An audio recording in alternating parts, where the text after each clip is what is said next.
کھانا پکاتے ہوئے صبیحہ کے آنسو نے اتنا پریشان کیا کہ عجیب سا احساسات میں گری میں کمرے میں چلی آئی۔ ہنڈیا میں بھی مجھے اس کے آنسو تیرتے نظر آ رہے تھے۔ بیڈ پر بیٹھ کر میں نے کمبل لپیٹا اور ممتاز مفتی کی کتاب انکہی کھول لی۔ مقصد صرف ان آنسوؤں سے پیچھا چھڑانا تھا، لیکن یہ کوشش بھی زیادہ دیر کامیاب نہ ہو سکی۔ وہ بھیگی بھیگی آنکھیں کتاب کے صفحے پر ابھر آئی اور سارے لفظ ادھر ادھر بھاگ گئے۔ کتاب ہاتھ سے کھسک کر نیچے جا پڑی اور ذہن ان آنسوؤں میں ڈوبتا چلا گیا۔ سردی کا احساس ہوا۔ میں نے کمبل سر تک تان لیا اور کتاب تکیے کے نیچے رکھ دی۔ دن بھر کی تھکن دماغ پر بری طرح حاوی ہوئی۔ ایسے میں نیند کی دیوی فوراً مہربان ہو جایا کرتی ہے، کیونکہ سارا دن بچوں کے ساتھ مصروفیت اس قدر تھکا دیتی تھی۔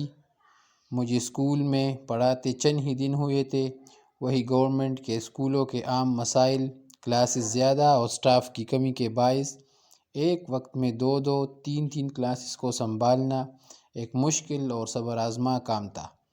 8 اکتوبر کے سانے نے عمارت ڈھا کر رہی سہی کسر پوری کر دی تھی، لیکن ان تمام مسائل کے باوجود اسکول کا معیار تعلیم بے حد اچھا تھا۔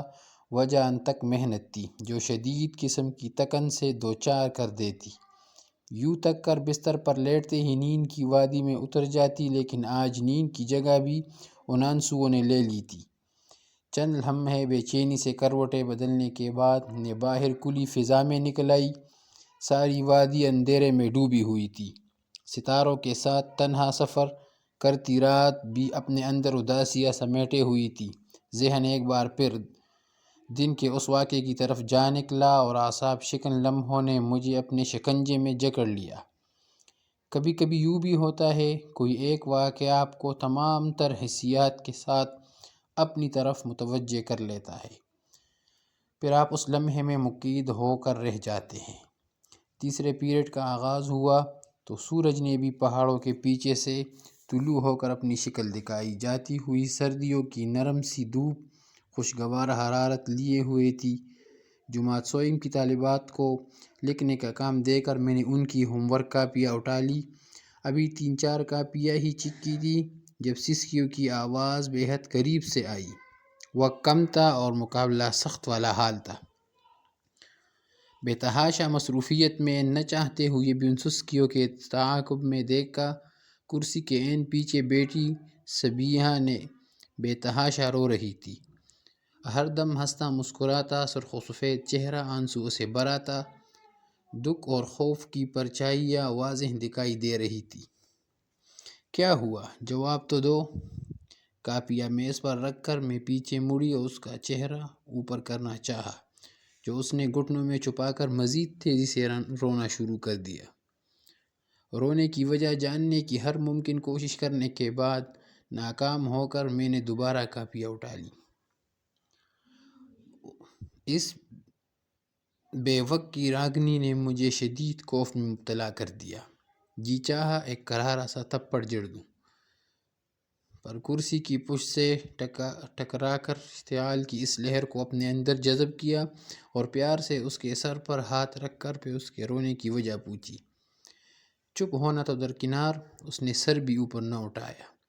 اچانک خیال آنے پر میں نے ساتھ بیٹھی بچی سے پوچھا، اس کی کتاب گم ہو گئی ہے اس لیے رو رہی ہے؟ ہر طرف ڈھونڈ لی، نہیں ملی۔ وجہ جان کر مجھے اطمینان کا احساس ہوا تو میں بھی مطمئن ہو کر اپنے کام کی طرف متوجہ ہو گئی۔ کون سی کتاب تھی؟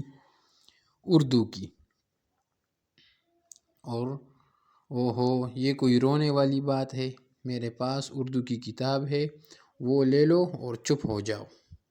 لیکن آنسو شدید تیزی سے بہنے لگے۔ میں نے حیران سا ہو کر صبیحہ کو دیکھا۔ رونا ہر مسئلے کا حل نہیں ہوتا۔ کتاب تھی، کوئی انسان نہیں جو کھو جائے تو ملتے نہیں۔ یہ جملہ بے اختیار میری زبان سے پھسلا تھا، جس پر بعد میں افسوس بھی ہوا۔ چلو میں آپ کو نئی کتاب لے دوں گی، بس اب خاموش ہو جاؤ۔ مس یہ کہہ رہی ہے اپنی والی کتاب لوں گی، اب میں اپنی والی کتاب کہاں سے لاؤں؟ لیکن آنسوؤں کی شدت سے اس کے منہ سے ایک لفظ تک نہ نکلا۔ کام ختم کر کے میں نے کاپیاں بچوں کو تمائی تو میز کے اوپر ایک کتاب رکھی نظر آئی۔ ایک کتاب تو یہ رکھی ہے، یہ تو نہیں ہے۔ یہ سنتے ہی اس نے جھٹکے سے سر اٹھایا اور تیر کی طرح لپ کی۔ چوتھی پیریڈ کی گھنٹی بجی تو سارے بچے بیگ اٹھائے باہر بھاگ گئے، جبکہ وہ ارد گرد سے بے خبر تیزی سے کتاب کے صفحے پلٹ رہی تھی۔ چہرے پر شدید الجھن کے آثار تھے۔ ایک جگہ پہنچ کر وہ رک گئی اور چہرے پر سکون پھیل گیا۔ ہونٹوں پر پھیلنے والی مسکراہٹ بڑی دل فریب تھی۔ وہ کتاب کے صفحے پر ہاتھ پھیر رہی تھی۔ میں نے یہ منظر نہایت دلچسپی سے دیکھا اور بے اختیار ہی ہاتھ بڑھا کر کتاب لے لی۔ صفحوں کے بیچوں بیچ ایک آدمی کی تصویر تھی جس کی عمر 40 کے لگ بھگ تھی۔ یہ میرے ابو ہیں۔